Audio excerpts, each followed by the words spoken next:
Subscribe to our YouTube channel and press the bell icon to get the latest updates.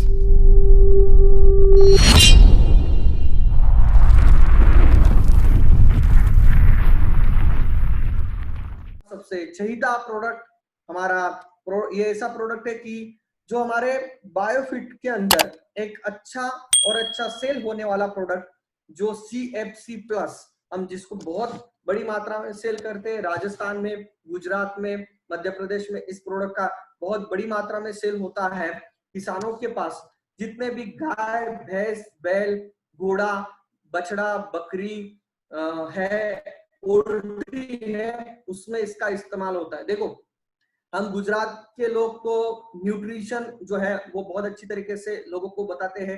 Health awareness, यानी कि natural more product का अगर cell अगर सबसे ज्यादा कहीं होता है तो गुजरात में होता है।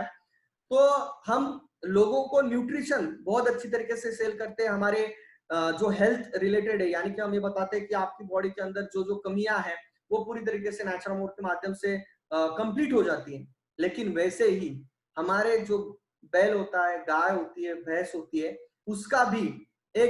उसको भी न्यूट्रिशन की आवश्यकता होती है। उसको भी विटामिन, प्रोटीन्स, एंजाइम, हर्ब्स, इन मिनरल्स, उसके साथ अलग अलग न्यूट्रिएंट्स की आवश्यकता होती है। तो ये जो न्यूट्रिशन होते हैं ये चारा के माध्यम से या फिर हम जो भी उसको खिला रहे हैं उसके माध्यम से वो पूरा नहीं होता है। तो हमारा जो ये CFC प्लस है, इसके अंदर लगभग 28 तरीके के अलग अलग कंटेंट है। इसके अंदर आप अगर मार्केट में, अब आप हमारे गाय या भैंस का अगर दूध बढ़ाना है तो हम क्या करते हैं, हम मार्केट से कैल्शियम लेके आते हैं और कैल्शियम हमारे किसान भाई क्या करते हैं, कैल्शियम खिलाते हैं, जिसकी वजह से क्या होता है, वो गाय या भैंस का दूध जो है इंस्टेंटली बढ़ जाता है। लेकिन वो 1 या 2 साल तक बढ़ता है। तीसरे साल के बाद वो गाय या भैंस दूध देना बंद कर देती है। क्यों? क्योंकि उसकी जो क्षमता है उससे उसके साथ खिलवाड़ किया जाता है इस केमिकल कैल्शियम के माध्यम से। लेकिन हमारा जो CFC प्रोडक्ट है इसके अंदर नेचुरल हर्ब्स है, नेचुरल प्रोडक्ट्स है, जिसकी वजह से उसका जो दूध है उसको किस तरीके से बढ़ाया जाता है, क्योंकि उसके अंदर नेचुरल तरीके से कंटेंट डाले हैं जो कि नेचुरल तरीके से उसका जो दूध बढ़ाने में काम करता है। इसके अंदर vitamin A, vitamin D3, vitamin E, शतावरी, मेथी, इस तरीके से नेचुरल कंटेंट इस प्रोडक्ट के अंदर डाले। उसी के साथ minerals, calcium, phosphorus, magnesium, iodine, iron, zinc, इस तरीके से कंटेंट इसके अंदर डाले।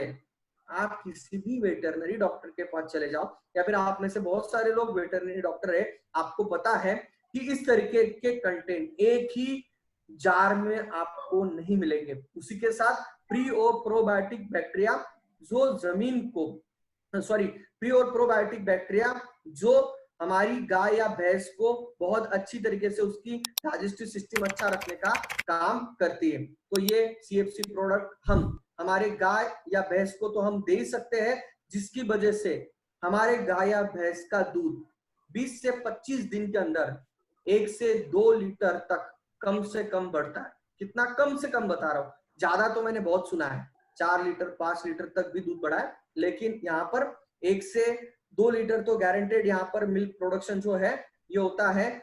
यहाँ पर जो डोसेज है ये 10 से 15 ग्राम, मतलब सुबह शाम मिलके, दोनों मिलके, मतलब एक टाइम में 10 ग्राम खिलाओ या सुबह 5 ग्राम, शाम को 5 ग्राम, ऐसा भी आप खिला सकते हो। तो 10 ग्राम उसके पेट में आप खली के माध्यम से, उसके साथ आटे के माध्यम से आप उसको आपके गाय या भैंस को खिला सकते हैं, घोड़े को खिला सकते हैं। पोल्ट्री में आप इसको दे सकते हैं। पोल्ट्री फार्मिंग में सबसे बड़ा प्रॉब्लम, 2 प्रॉब्लम होती है।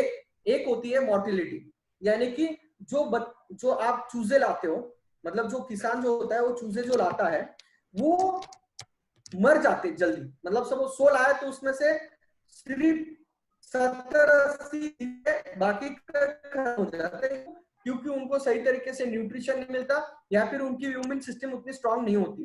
तो वहां पर एक सबसे बड़ा प्रॉब्लम होता है। दूसरा, जो बैच तैयार होता है वो लेट होता है, जिसकी वजह से उसका जो फूड कंजम्पशन रेशो होता है, FCR जिसे कहते हैं, वो ज्यादा हो जाता है। मतलब पोल्ट्री का पूरा जो गणित होता है ये फूड कंजम्पशन रेशो पे होता है।